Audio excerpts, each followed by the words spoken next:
फरमाइएगा कि बलूचिस्तान में कल पेश आने वाला वाक़या बहुत ही ज़्यादा अफसोसनाक है। तमाम सिक्योरिटी फोर्सेस के एहलकार और पाकिस्तान के अंदर कोई भी डेवलपमेंटल प्रोजेक्ट चल रहा है तो ये दहशत गर्दों के निशाने पे है। दहशत गर्दी करानी थी, बलूचिस्तान के अमन को ख़राब करना था, तो भारत अफगानिस्तान के साथ मिलकर, इसराइल के साथ मिलकर ये पूरी कैंपेन चला रहा है। ये कैंपेन तो चल रही है। आखिरी सवाल जानना चाहूँगी कि हमारे सिक्योरिटी एहलकार शहीद हो रहे हैं इन दहशत गर्दों के हाथों। ज़ियारत के डिप्टी कमिश्नर अब्दुल कद्दूस अचकज़ई ने वाक़े में 9 पुलिस एहलकारों की शहादत की तस्दीक की है और बताया कि यह हमला मंगी डैम के इलाके में पेश आया है। डिप्टी कमिश्नर के मुताबिक 5 पुलिस एहलकार ताहाल लापता है। जो मकामी जो अफराद हैं वो ये कह रहे हैं कि जिन्हें अगवा किया गया है अमन दुश्मनों की तरफ से पुलिस एहलकारों को, उनकी तादाद ज्यादा है और इनको कोई रोकने वाला नहीं है। मुकम्मल कंट्रोल है इस टाइम दहशत गर्दों का बलूचिस्तान पे। किस तरह आसिम मुनीर की कमांड में 2023 से 2026 तक एक सीरियस कोलैप्स नजर आया है। पाकिस्तान की अपनी फोर्स प्रोटेक्शन में फौज अपने आप को नहीं बचा सकती। इंटेलिजेंस परफॉर्मेंस के अंदर, कैजुअलिटीज के अंदर ट्रांसपेरेंसी भी नहीं है। आखिर पाकिस्तान जो है वो अब अमन करवा चुका है अमेरिका और ईरान के दरमियान, तो अब लिबिया में भी वो अमन करवाने जा रहा है। अल्लाह खैर भाई, पाकिस्तान अब अमन करवाएगा। अपना मुल्क आग में धकेला हुआ है, अफगानिस्तान पे हमले हो रहे हैं, यानी एक तासुर ये बनाया जा रहा है कि हम वहां पे रजीम चेंज ऑपरेशन करेंगे और हम तालिबान को डिस्टेबलाइज करके निकालेंगे वहां से। ये पूरा तासुर बना हुआ है। लेकिन अपने मुल्क में हाल ये है कि बलूचिस्तान में पुलिस महफूज नहीं, फौज महफूज नहीं, कोई भी नहीं महफूज। दर्दी करता हूं अफवाज पाकिस्तान और एफसी का जो रोल है वहां पर, अगर अफवाज पाकिस्तान और एफसी नहीं होती, हमारी सिक्योरिटी फोर्सेस नहीं होती, तो भारत ने तो पूरा प्लान कर लिया था कि बलूचिस्तान को पाकिस्तान से अलग कर देना है। वो साजिश जो उसने 1971 में 1971 में बांग्लादेश में की थी, वही साजिश भारत ने की थी। अकाउंटेबिलिटी का फेलियर है, क्योंकि बहुत से लोग यहाँ पे सिक्योरिटी फोर्स जो बलूचिस्तान के अंदर डेथ हुई है उसमें 90% ज्यादा है रिपोर्टेड से लोगों की जो डेथ्स हैं। ये एक बहुत बड़ा गैप है अजीजान मन। जर्नैल बलूचिस्तान में बेबस नहीं है। ये बाय डिजाइन बलूचिस्तान दहशतगर्दों के हवाले किया गया है ताकि सी पैक, गवादर और दीगर प्रोजेक्ट से चीन खुद ही भाग जाए। और आप देख लें, सी पैक, गवादर वगैरह सब खत्म हो चुका। अमेरिका को खुश करने के लिए सब हो रहा है। अब फिर दोबारा इन्हीं इलाकों के अंदर बार बार ऑपरेशन का होना क्या वाकई इंटेलिजेंस फेलियर की तरफ इशारा करता है?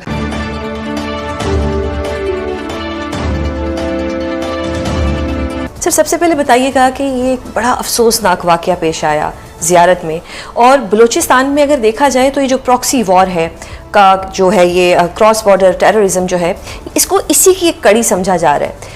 किस तरह से इन चीज़ों को डील किया जाएगा? अगर देखा जाए तो ओवरऑल इस साल इतने ज़्यादा हमले हुए हैं बलूचिस्तान में और होते ही जा रहे हैं, इसको रोका नहीं जा रहा। क्या रीज़न है ये? बिस्मिल्लाहिर्रहमानिर्रहीम। कल रात को फितनतुल ख्वारिज के दहशत गर्दों ने हमारी एक चेक पोस्ट है, मांगी चेक पोस्ट, वहाँ पर हमला किया। हमारे पुलिस के जवानों ने जवामर्दी से और बहादुरी से उनका मुकाबला किया और आखिरी गोली तक लड़ते हुए उन्होंने जामे शहादत नोश किया। ये सूरत हाल बलूचिस्तान में क्यों बन रही है?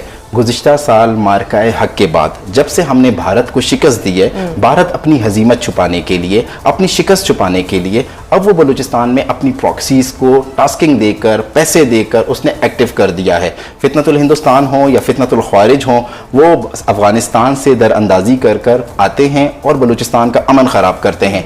बलूचिस्तान ही क्यों? एक सवाल पैदा होता है कि बलूचिस्तान ही क्यों? जैसा कि आपको पता है कि बलूचिस्तान रकबे के लिहाज से 44% पाकिस्तान है, पाकिस्तान का सबसे बड़ा सूबा है। बलूचिस्तान में सी पैक, गवादर है, बलूचिस्तान में रकोडिक है, बलूचिस्तान में सेंदक है।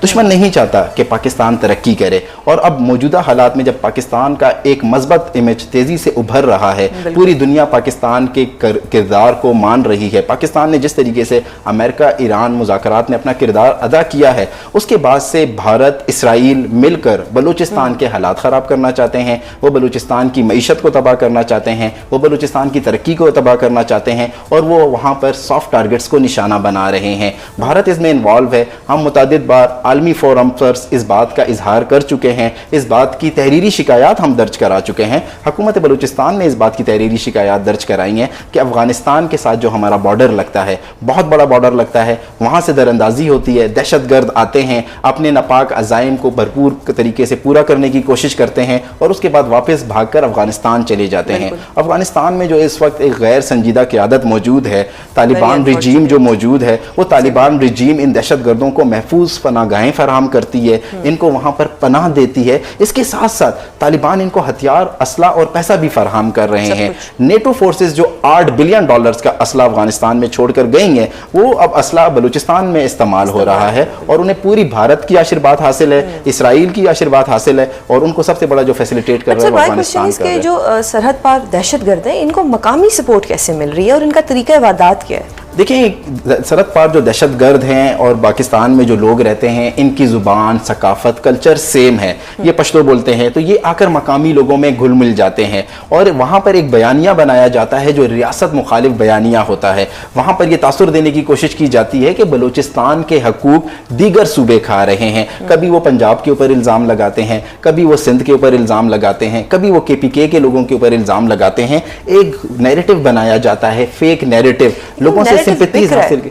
वो नैरेटिव, जी बिल्कुल, वो नैरेटिव देखें, वो आकर इसके ऊपर बड़ा काम हो रहा है। गुज़िश्ता 40 साल से भारत उस नैरेटिव के ऊपर काम कर रहा है। भारत से स्क्रिप्ट मिलकर आता है, भारत के स्क्रिप्ट के ऊपर लोग वहाँ के ऊपर जाकर लोगों की जहन साजी करते हैं, फिर कुछ ऐसे सॉफ्ट फेसेस मिल जाते हैं जो उनके नैरेटिव को वायरल करते हैं। मिसाल के तौर पर देखें, महारंग लांगो जो BYC को लीड कर रही थी, उसने मिसिंग पर्सन्स के नाम के ऊपर एक बयानिया बनाया, एक फेक बयानिया बनाया, उस पर बलूचिस्तान के लोगों की हमदर्दियां हासिल की और उन हमदर्दियों की बुनियाद पर उसने BLF में रिक्रूटमेंट कराई। BBC ने कवरेज दी और बहुत से मैगजीन्स में उसका नाम आया। तो ये तो फिर सब बाय कर रहे हैं ना।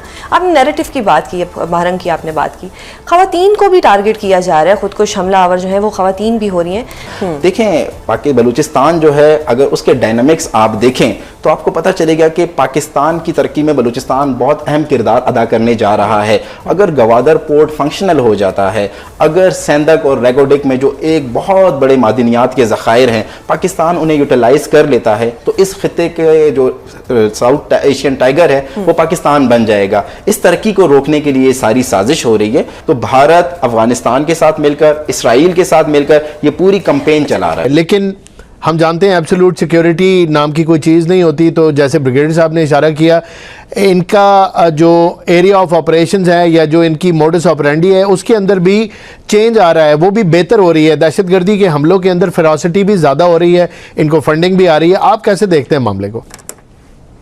बिल्कुल, मैं ब्रिगेडियर साहब की उस बात से एग्री करूंगा कि जो हमारे अपने इंटरनल जो हमारी शॉर्ट कमीज हैं और दूसरे नंबर पे जो हमारा इंटेलिजेंस जो है नेटवर्क, उसकी फेलियर बार बार नजर आ रही है। इसको हमें बिल्कुल एड्रेस करने की जरूरत है कि जो इंसर्जेंसी या जिसको फितनाउल ख्वारिज भी हम कहते हैं, फितनाउल हिंदुस्तान भी कहते हैं, जिसको सपोर्ट है, इंडिया की भी सपोर्ट है, इसके लिए जरूरी है कि हम ना सिर्फ एक अपना इंटेलिजेंस नेटवर्क स्ट्रॉन्ग करें और सेकंड जो है वो वहाँ के हालात जो है उनको भी बेहतर करने की कोशिश करें। हम वहाँ के जो यूथ है उसकी जो इश्यूज है उसको भी साथ साथ ये सारे चीजें इकट्ठी करने की हमें जरूरत है, क्योंकि ये बार बार हम देखें एक बलूचिस्तान में या KPK में बार बार जो मुख्तलिफ किस्म की वाक़यात हो रहे हैं, इसके हम मुतहम्मिल नहीं हो सकते। ये ठीक है कि वो स्टेट को वो डैमेज तो नहीं कर सकते, लेकिन ये स्टेट की जो स्टेबिलिटी है वो तो बार बार इसको चैलेंज किया जा रहा है और वो हमारे लिए इन्वेस्टमेंट के लिए नुकसानदेह है।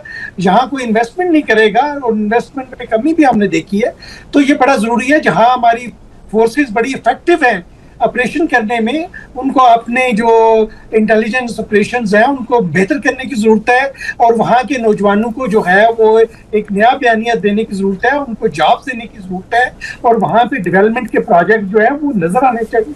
तो ये और वहाँ के